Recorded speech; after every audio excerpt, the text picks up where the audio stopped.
I used to think trust was the strongest part of our marriage, the thread that tied us together, until the night I realized trust was just a blindfold she wrapped around my eyes while she did the unthinkable. It started quietly, whispers behind closed doors, late-night excuses that sounded too rehearsed. But I swallowed every doubt, because love trains you to ignore the alarms in your own head. But that night the alarm screamed. It was almost 2 a.m. when I woke to the cold side of the bed. Empty. Again. I stared at the ceiling, trying to convince myself she was just getting water or checking the thermostat. Any reasonable lie I could use to calm the storm building in my chest. But then I heard it. Footsteps. Soft. Careful. Moving down the hallway that led to his room. My stepson Jaden. He's not even mine by blood, but I cared for that boy like he was carved out of my own heart. He arrived in my life at 11, shy and broken from the chaos of his father's absence. I promised him he'd never feel alone again, that this home was safe. So why was my wife, Lydia, sneaking into his room? A chill crawled up my spine. I slipped out of bed and followed the sound. Every heartbeat felt like it wanted to crush my ribs from the inside. I stood outside his door. Dark. Silent. Too silent. My hand trembled on the knob. What was I even expecting? What was I afraid to find? Should I open the door?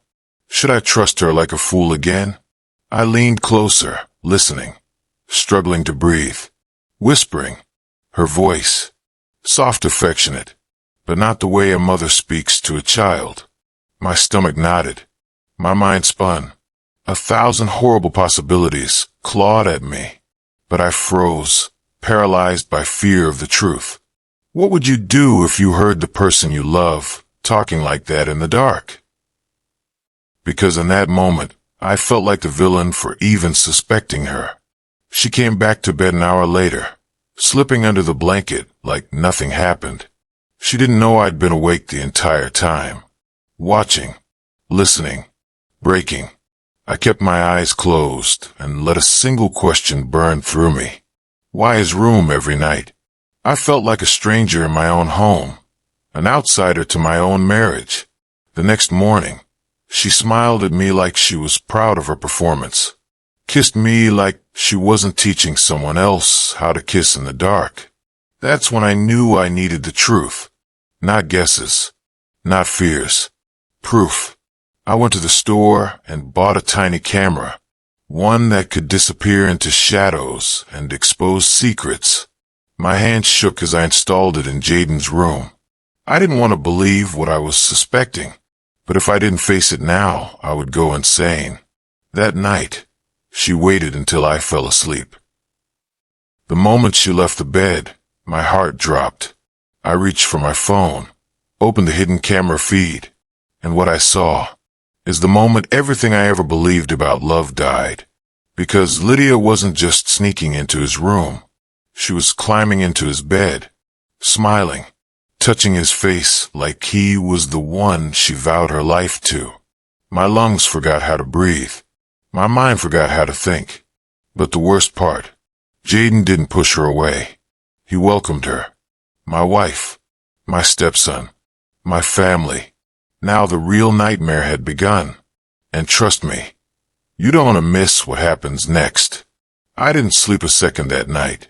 I just lay there, staring at the wall, replaying every moment of our marriage. Every I love you. Every promise. Every night she told me Jaden needed her comfort because he was still fragile. Fragile. Right. I waited until daylight before confronting reality. Not her reality. Because confronting her too soon would end everything before I understood why she was doing this, or how long it had been happening. Over breakfast, she hummed while frying eggs, as if she hadn't betrayed me just hours earlier. I watched her move around the kitchen like a devoted wife, and for a second, I almost convinced myself I'd imagined everything. But then Jaden walked in. They exchanged this glance, quick but intimate. The kind two lovers share when they think no one else sees. My hand tightened around the coffee mug. Jaden smiled at me like nothing was wrong. "Morning," he said, voice steady. Too steady for a boy caught in something like this. You ever look at someone you once would have died to protect, and suddenly you don't recognize them at all? That was me. I should have been furious, exploding, destroying everything. But betrayal doesn't always ignite a fire. Sometimes it freezes you. I needed to understand their game, how deep this went, what else they were hiding. So I played along. At work, I watched the footage again, every frame poisoning me a little more. It wasn't just a one-time moment. There was familiarity, routine. She brushed his hair behind his ear like she'd done it 1,000 times. Who taught her to touch him like that? Was it him who started it? Or her? Which betrayal was worse? When I came home that evening, I acted normal, even cheerful. I kissed Lydia. I asked Jaden about school. I told him I was tired and planned to sleep early. But sleep wasn't on the agenda. As Lydia slipped out of bed again that night, I pretended to turn in the other direction, pretended not to notice.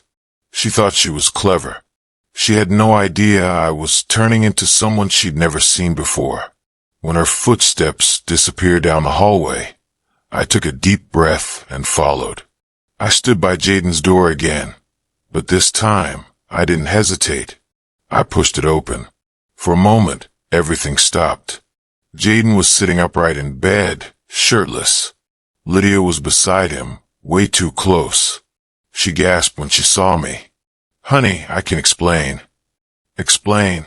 The words scraped out of my throat like broken glass. Jaden stood up and stepped between us, protecting her from me. That hit harder than anything else. "You don't understand," he said. "She needs me. You're not enough." Not enough. A boy I raised had the audacity to say that to my face. My fists clenched so hard my nails pierced my skin. Lydia grabbed his arm and whispered, "Don't. Not like this." Not like what? Were they preparing for something worse? That's when I realized. This wasn't a moment of weakness. This was a plan. They'd already chosen a side, and the side didn't include me. I stepped back slowly, not because I was afraid, but because revenge requires patience. And I swear on every broken piece of my heart, they have no idea what I'm capable of when someone takes everything from me. The next time I opened that door, someone would regret ever crossing me. That night, I didn't sleep in our bedroom. She noticed. She didn't ask why. Guilt usually makes people talk. But she was calm, too calm, like she'd rehearsed this betrayal. She walked around the house the next morning like nothing happened, humming again, cooking again, smiling again, like I was the crazy one for caring that my wife spent nights in another man's bed, even if he was supposed to be her stepson. The silence between us wasn't empty. It was loud. While she pretended to live a perfect life, I started collecting the truth. First, the hidden camera footage. I backed up every file in 3 separate places. Then, I checked Jaden's phone records. Late-night calls. Private numbers. Hotel bookings from months ago. Hotel. Months. My chest tightened. This didn't start when he moved in. This started way before. I stared at my wedding ring, the symbol of loyalty I'd worn with pride. It suddenly felt like a choke chain. At work, I could barely focus. My co-worker, Marcus, noticed. "You look like a guy who's about to burn something down," he joked. He had no idea how close he was to the truth. I laughed it off. But inside, something dangerous was growing. That evening, Jaden sat in my chair, legs spread, confident, claiming space that wasn't his. Lydia cooked his favorite meal. Mine sat untouched, cold, like I wasn't even there. They spoke to each other, with inside jokes, whispered conversations, stolen glances, not even trying to hide. That's when I realized the real betrayal. They didn't see me as a threat anymore. They saw me as disposable. A placeholder husband. A wallet. A fool. So I changed the game. "Let's have dinner out tomorrow," I said, smiling.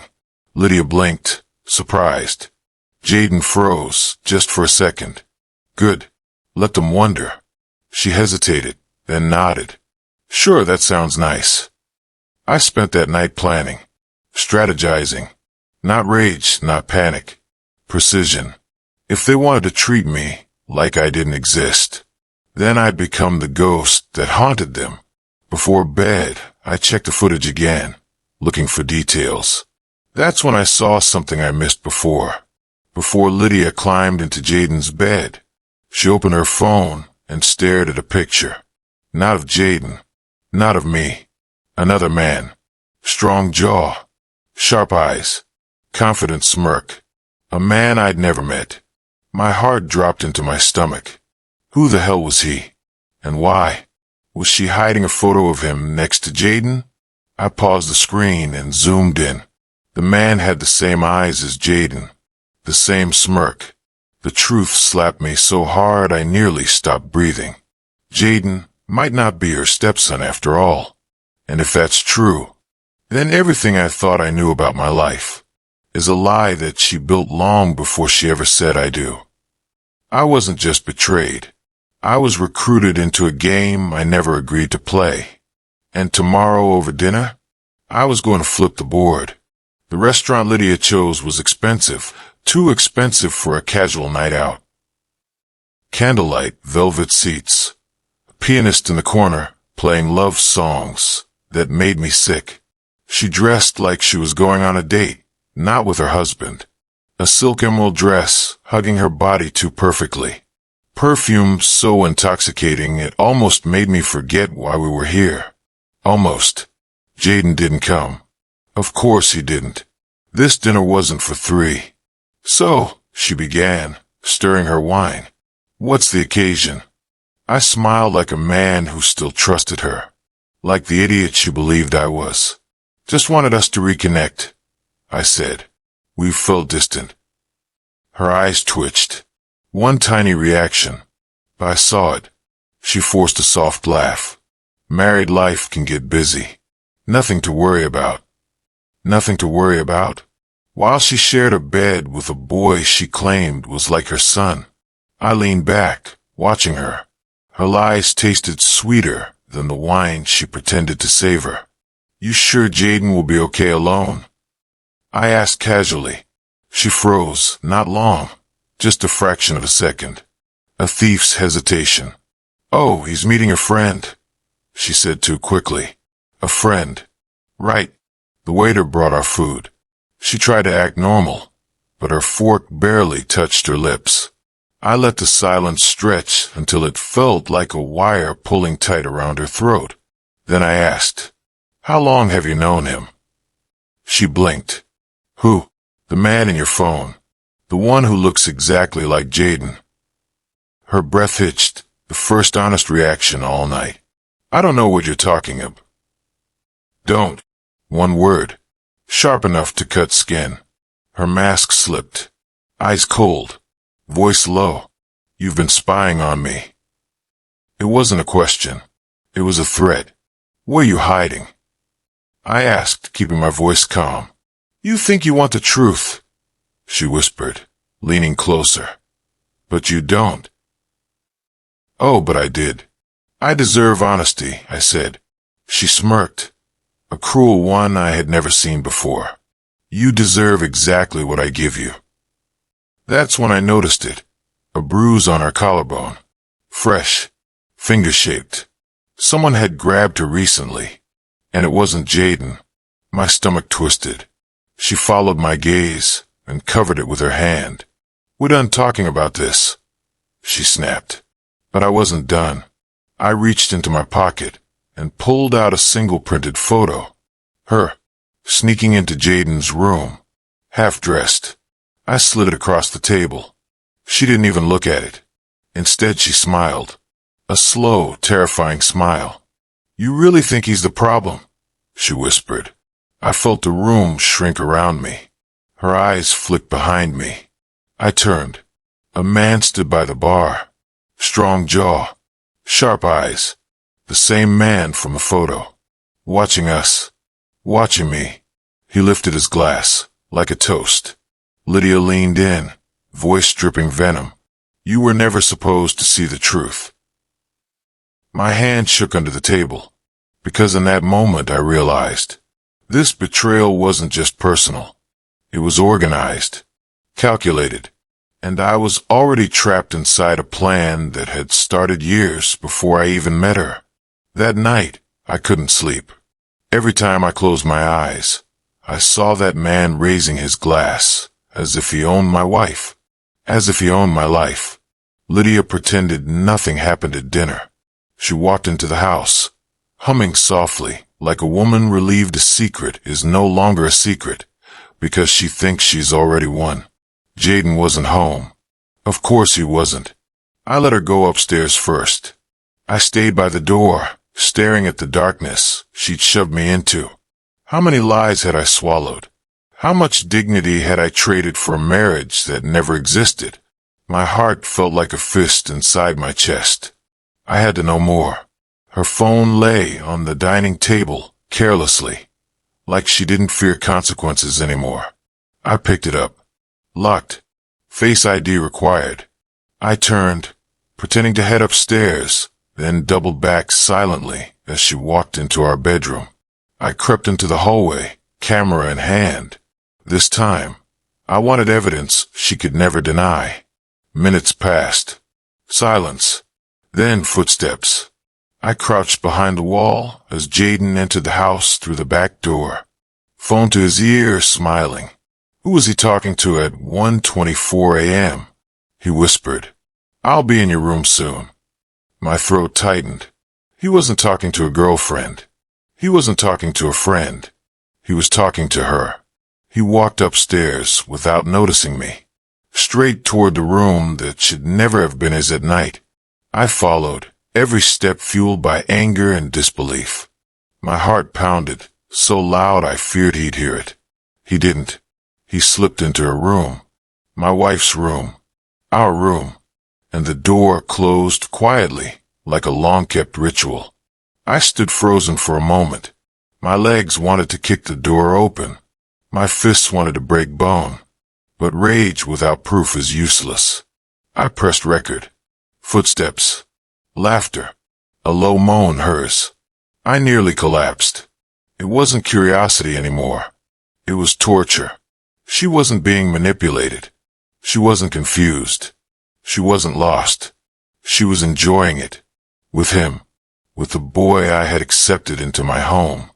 Into my life. I stepped back like the floor had disappeared beneath me. For the first time, the betrayal didn't just sting. It shattered something inside me. There was a time I would have fought to save our marriage. But now, there was no marriage left. Just two liars stealing years I could never get back. I walked outside, shaking, humiliated, devastated. The night air cut into my lungs like winter knives. Was I even a husband anymore? Or just the fool funding their pleasure? Tears burned my eyes, but I forced them back. A voice inside whispered, You're not done. This isn't the ending. This is the beginning. Maybe. I wasn't the weak one here. Maybe they were terrified of what I would do once I finally stopped forgiving. Because the first stage of betrayal is denial. The second is rage. But the third, revenge. I looked up at the quiet windows of my home and swore, I will make you regret choosing him. I held up the camera. It wasn't enough. Not yet. But it was the start. The first chess piece moving. And they didn't even know the game had begun. I took the camera footage everywhere, to my car, to the basement, to places I could think without collapsing. I watched the same frame over and over until the images stopped being proof and started being fuel.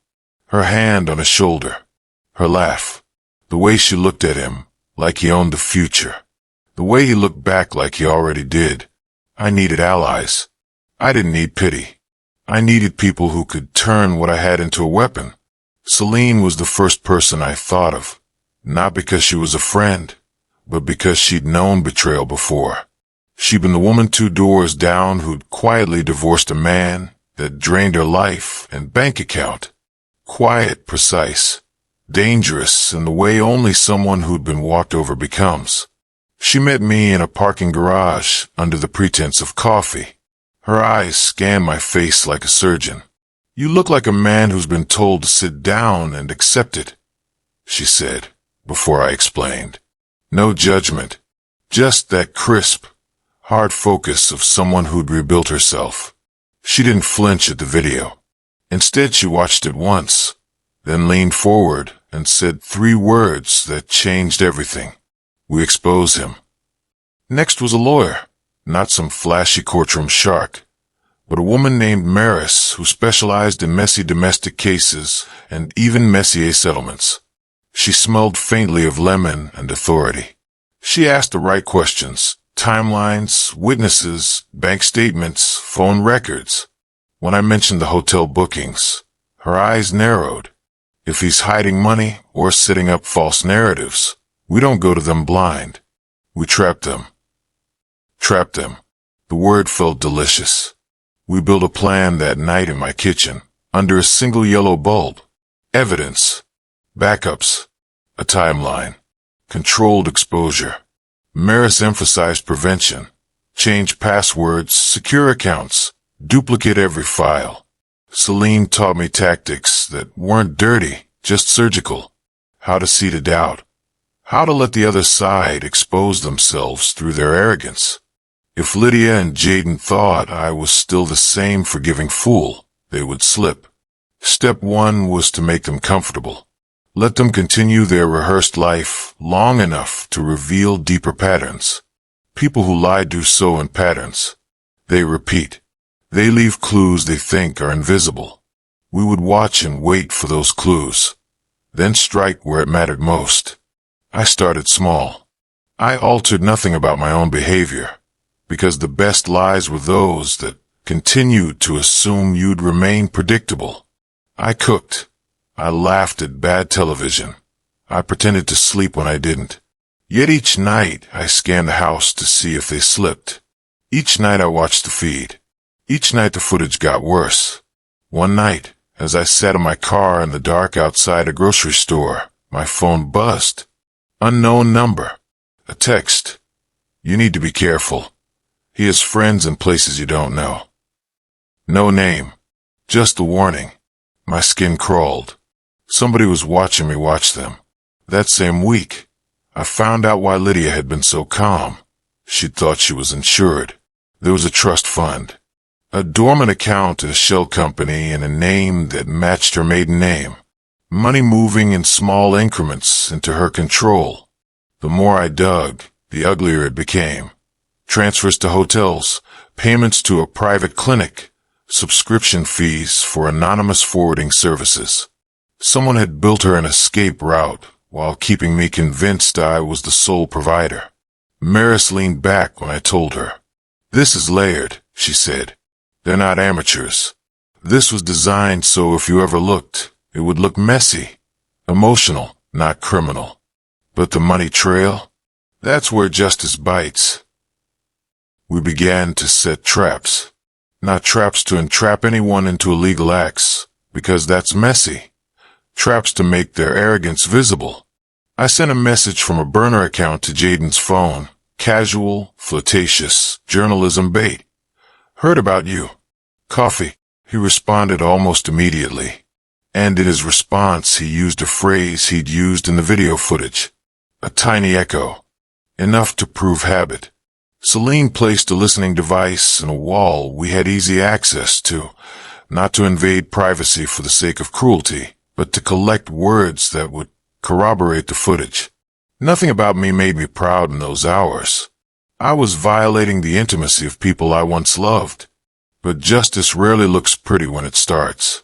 Days later, as we reviewed the new audio, Lydia's voice came through perfectly. "Make sure he's around for the transfer." The blood in my head felt like molten metal. Transfer. The same word that had floated across the earlier chat logs. Saturday. They'd set a date. We had the thread, the mention, the pattern, the funds. We had names and accounts that could be tied to Lydia. Payments routed through companies I'd never heard of. The war wasn't only about sex or shame anymore. It was about theft, conspiracy, betrayal structured like a business. You ready? Maris asked me the night before the meeting she'd arranged with a banker to subpoena records. Her voice was soft but sharp, a scalpel. I stared at my hands. They were shaking. I felt like a man who had been asleep at the wheel, only now with the wheel in his grip. I'm ready, I lied, because the truth was more honest than any plan. I was terrified. Terrified because once you start unmasking others, they unmask you back. They lie harder. They smear. They call you a jealous lunatic. They claim manipulation. They hire people who could bury us. But there was another feeling under the terror, an ugly, intoxicating clarity. This was no longer about saving a marriage. It was about ensuring the world understood the cost of trampling someone who trusted you. It was about making them watch as everything they built on lies collapsed. On the morning I went to the bank, I parked 3 blocks away and watched my house through binoculars. Lydia kissed a man goodbye at the curb, not Jaden, another shadow that slipped into a car with tinted windows. He looked exactly like the man in the photos I'd paused on the screen. He pulled away laughing. Lydia's smile was bright, arrogant. I swallowed and tightened my grip on the binoculars. They thought they were untouchable. They were wrong, because they'd planned my erasure, and I was going to make sure they realized exactly what that felt like. The car left. I started the engine. As I pulled away, my phone buzzed with a single text from an unknown number. If you move a single step, we'll make sure you lose everything. I smiled then, a small, cold line. Try us, I whispered into the steering wheel. And somewhere behind their closed doors, they were already preparing to strike back. They told me the hardest part would be patience. No theatrics. No burning bridges. Gather proof. Make it airtight. Let them hang themselves with their own arrogance. But patience is a cold thing when your life is being carved away. Maris met me before dawn in a cheap coffee shop 2 blocks from the bank. She looked tired and sharp at the same time, the kind of woman who'd learned to sleep with one eye open.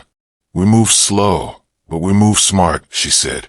Today, we get paper that can't be shrugged off.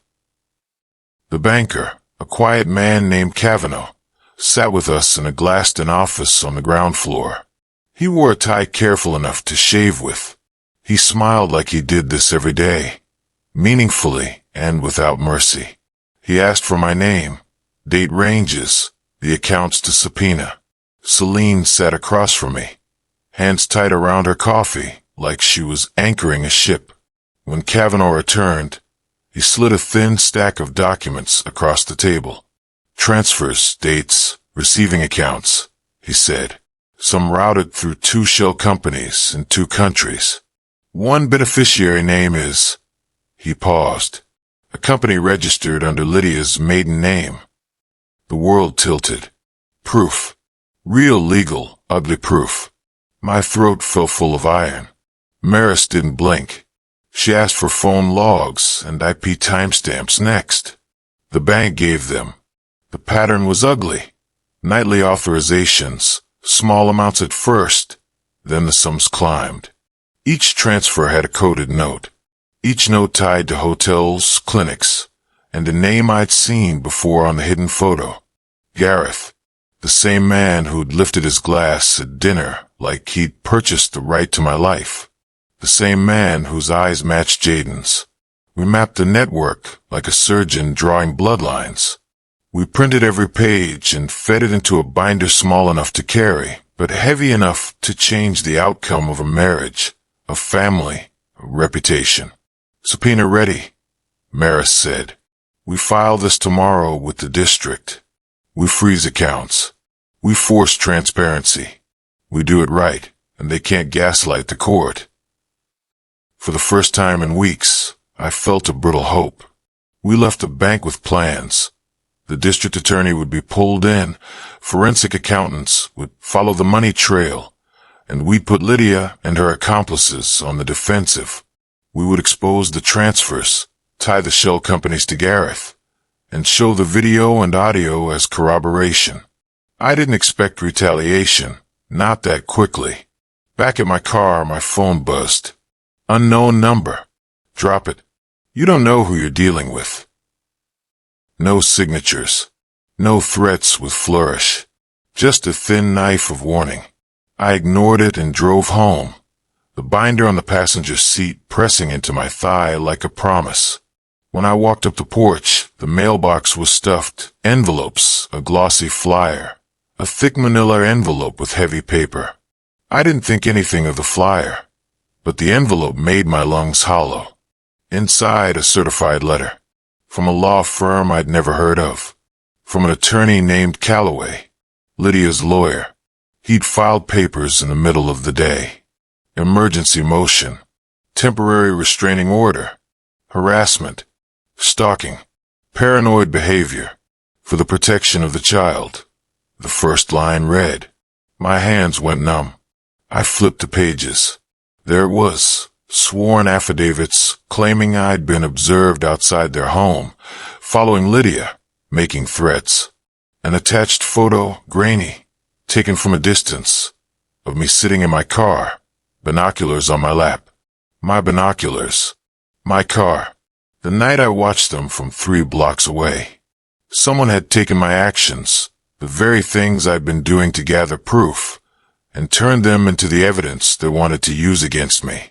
I called Maris. The line clicked. It's not unusual, she said quietly. They'll try to own the narrative, but a TRO can be dangerous. It restricts your movement, may interfere with evidence collection, and worst of all, it makes you look unhinged in front of a judge. They hadn't just filed a TRO. They'd framed it with a photo that made me look like the stalker. They'd used surveillance of me against me. Who had the resources to move that fast? To get images, lawyer affidavits, and file paperwork in a day? Gareth. They had friends. I felt the air leave me. For every step we'd taken toward exposing them, they had answered with the legal sword aimed straight at my throat. Maris' voice was steady on the phone. We pivot. We show motive. We show the transfers. We show the recordings. We show the pattern. Bring the binder. Don't go to the house. And don't respond to any of their provocations. That night, the house felt like a courtroom stage where I'd already been convicted. A knock on my door made me jump so hard I nearly spilled my coffee. Through the peephole, uniforms, 2 officers. My heart hiccuped. They asked about a complaint filed by Lydia. A neighbor witnessed me outside the house at 2 a.m. They wanted to serve me papers. Formal. Civil cold. They handed me a stack of documents, as if delivering the weather. Sir, you understand a temporary order is a legal restraint, one officer said, eyes apologetic. I nodded mechanically, the paper heavy in my hands. As they left, I stood at the door with the binder clutched to my chest and realized something ugly and unavoidable. We'd moved the chess pieces, but the other side had already carved out a defense that would slow us, complicate us, and put me first on the defensive. Somewhere in the glare of that legal paper lay a new move they hadn't planned for, a fact buried in the shell company's registration, a backdoor where Gareth's name appeared alongside another signature that no one expected.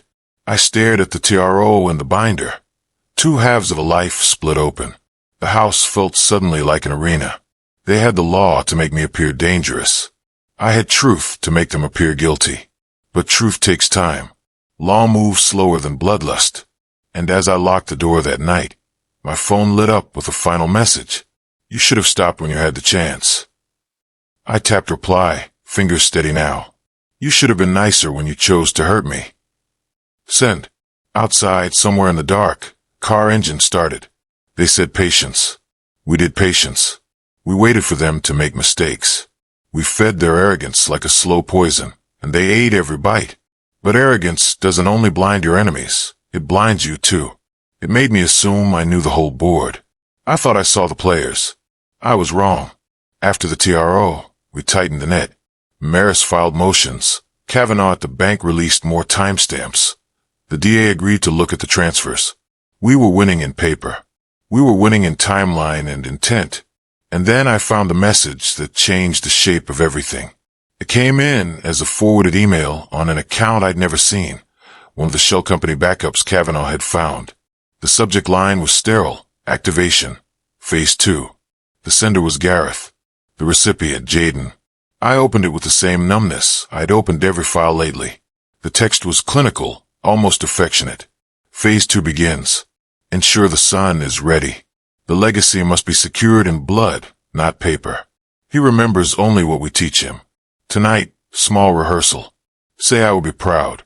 Gee, my stomach did something that summer never did, it dropped. Legacy in blood. Not metaphor. Not some poetic way of talking. The words cut like a blade. I printed it. Held the paper over my kitchen sink while the world leaned over me. I read it 3 times. The same sentence kept thudding against my ribs like a verdict. He remembers only what we teach him. Who were they teaching? What had been taught? I thought revenge was about exposure, about making them watch as the world turned on them. But this was layered. It had depth and history. Someone had been working years in the background, grooming a boy, rewriting memories, building a new narrative to replace the one I thought was mine. If Jaden remembered only what they taught him, then how much of what he said to me, the coldness, the cruelty, was his?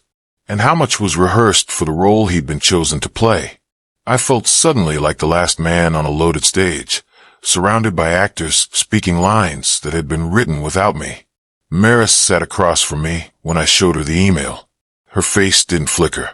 She folded the paper, slid it into her folder, and said only, "This is beyond infidelity. This is indoctrination." That word, indoctrination, opened a drawer in my head I'd been too proud to look in. It made me remember oddities. The way Jaden sometimes flinched at certain words, the way he would repeat thoughts he couldn't have learned in our quiet living room. Small things I'd chalked up to teenage weirdness. Small things I'd allowed to slide. We needed proof. Not a forwarded email that could be dismissed as fabrication, but something that tied Garrett's instructions to Jaden's reality. Kavanaugh dug deeper. The shell companies had server logs. The emails had IP addresses. One of them traced back to an offshore clinic Gareth funded, a clinic that specialized in memory work and behavioral modification under the guise of therapy. The receipts listed sessions, dates, and a name that made me drop my coffee. J. Mercer. Jaden's initial. My name was sprinted in the register. I thought I was the victim of a bad joke. I wasn't. The more we pulled, the more it looked like they'd built him from the ground up.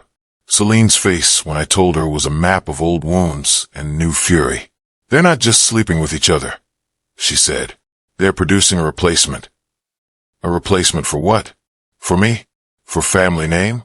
For control over money and legacy? The file trail suggested all of the above. The more I dug, the darker it got. There was a paternity test in one folder, sealed and marked confidential, for Gareth only. Not a lab certificate, but a clinical summary. Markers, probabilities, a reference number. Kavanaugh called the lab. They refused to release anything without a court order. Of course they did. But the summary line was enough to twist the knife. High probability of biological relation between J. Mercer and G. Mercer. Gareth. Jaden. Same last name. Not a coincidence. My hands went cold. The kitchen light hummed. For a moment I couldn't remember how to walk.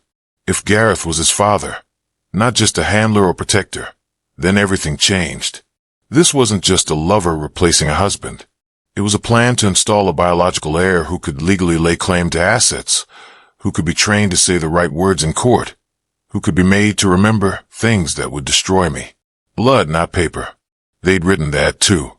We were no longer simply exposing infidelity and theft. We were up against a network that had rewritten family lines and weaponized a child's identity. The stakes went from divorce court to custody and public reputation, and possibly criminal acts we didn't yet understand. I remember thinking, How do you fight a family that manufactures its own bloodline? Maris drew a new chessboard. We pivoted to forensic science, court orders to the lab, demands for chain of custody documents, subpoenas for Gareth's funding sources. The DA took a personal interest. Gareth's smug confidence in public began to fray. He called in favors. Threats came through layers of lawyers and anonymous texts. Drop this, or we destroy you. I sat at my kitchen table and stared at the printed email while my phone vibrated with threats. I thought of Jaden sleeping in his bed, of Lydia's soft hands smoothing his hair in the dark, of the boy taught to look at me with contempt. I thought of the word legacy, and how they meant it literally. This war would not be clean. It would not be simple. But I had something they never expected. The truth, and the patient fury of someone stripped down to nothing. If they wanted a son to inherit everything, they forgot one thing. A man with nothing left to lose becomes unpredictable, dangerous. I slid the email into my binder next to the bank transfers and the camera footage, closed it, and picked up the phone. Maris, I said quietly, we're not just exposing them. We're taking back the child they stole. Her reply was a whisper and a promise. We make sure he remembers the truth, whatever it takes. Outside, a car idled across the street. I watched it through the blinds and felt a taste of something like victory and something like dread. The next move would change everything, for Jaden, for them, for me. And when it came, no one would be ready. He called me at 3:17 a.m., not to threaten me, but to pretend he still had control. His voice was calm, almost friendly. A snake wearing my favorite skin. You should have left things the way they were. Consider this your final warning. I didn't respond. Not because I was afraid, but because I suddenly understood something. Gareth wasn't worried about losing Lydia. He was terrified of losing his reputation. He'd rather erase me from existence than let the truth reach daylight. I couldn't sleep after that. Every small sound, a creak, a car door, felt like a countdown. My heart slammed against my ribs when I noticed headlights outside. Engine rumbling, not moving. Someone was watching the house. I texted Celine. He's making a move. No reply.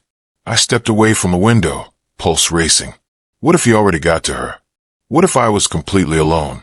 Then, crash. My back door exploded inward. A man, broad shoulders, face hidden, stormed inside with the confidence of someone who'd done this before. He didn't speak. He didn't have to. His purpose came in silence. I ran, not because I feared death, but because I refused to give him the satisfaction. My foot slipped on the wooden floor as I raced up the stairs. He was right behind me, breath steady, controlled.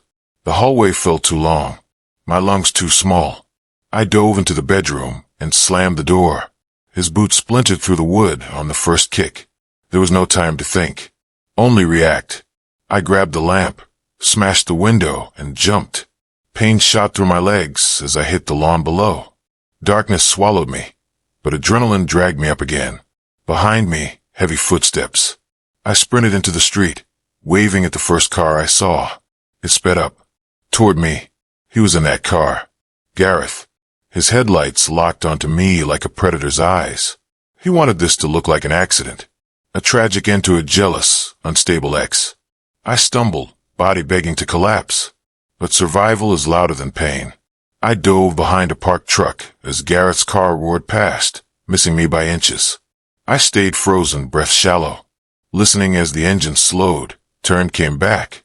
He wouldn't stop until I stopped breathing. When his tire screeched again, I whispered into the darkness, "You should be the one afraid." Because Gareth just made the biggest mistake of his life. He tried to kill a man who now has nothing left to lose, except the satisfaction of watching him fall. What would you do if the person who betrayed you returned to finish the job? Tell me in the comments. And don't miss the next chapter, because the revenge you've been waiting for is just beginning. Subscribe so you don't fall for people like him. I didn't recognize the woman staring back at me in the mirror. Her eyes, once soft, once trusting, now carried a quiet war inside them. Bruises were fading, but the memory of his hands around my throat wasn't. I whispered to my reflection, "You survived. Now rise. And if you were me, Would you keep fighting? Tell me in the comments, because your voice matters. I sat on the bathroom floor, shaking, not because I was afraid, but because something inside me had finally snapped into place. No more running. No more begging them to leave me alone. No more pretending their love wasn't poison. Gareth thought he silenced me. He thought fear would make me disappear. But fear didn't break me. It rebuilt me. I grabbed my phone, the same one their hired ghost almost crushed under his boot, and recorded a message. If anything happens to me, this truth goes public. Every secret, every lie, every crime. What would you say in my shoes? Type it. Speak your rage. I felt the spark return, tiny, trembling, but alive. I stood up. The floor no longer felt like home. I was falling apart, but I'm done staying on the floor. I locked the door. I packed a small bag. I slid the DNA results into the side pocket, my weapon, my truth. And as I walked out into the night, the fear followed me. But I was finally walking ahead of it. Fire don't blink. The revenge is about to turn unstoppable. Make sure you hit subscribe. You'll want to see how this ends. The night smelled like rain and gasoline. I waited in the old warehouse, the same place Gareth once whispered promises of forever. Now it would be where lies finally died. My phone was already recording. The DNA report sat on the table, undeniable. Their threats, proof. Their crimes, documented. All I needed was them. A car door slammed outside. Footsteps. Slow. Confident. Predatory. Gareth entered first, eyes cold, jaw tight. His wife stood behind him, trembling. Not from fear of me, but fear of what Gareth might do next. After everything I gave you, he hissed. You still want to destroy me? I didn't move. Didn't blink. No, Gareth. You destroyed yourself. Real question for you watching. Would you forgive or finish this? Comment. Forgive or finish him. He lunged, hands outstretched, desperate. But this time, I wasn't the one who backed away. His wife, the woman who once tried to ruin me, stepped forward, blocking him. Stop, she whispered. Her voice cracked. He deserves everything coming. Police sirens wailed outside. Gareth's eyes widened, betrayal cutting deeper than any knife. You called them. No, I said. We did. Because sometimes enemies unite to bring down the greater evil. Officers burst through the doors. Gareth fought like an animal, violent, cornered. But justice dragged him to the ground. As they cuffed him, he screamed my name like a curse. But I heard it like a victory. His wife turned to me, tears and relief mixing into something human again. I'm sorry, she said. I wanted to be loved so badly. I became the monster. I nodded, not as a friend, but as someone who finally understood the cost of surviving others' cruelty. We're not defined by who tried to break us, but by who we choose to be after. I stepped into the rain, washed clean, breathing for the first time, and I smiled, not because the battle was easy, but because I was still here. If you stayed till the end, type justice served, so I'll know who my true survivors are. And make sure you subscribe, because this is just the beginning of a woman who refused to stay silent.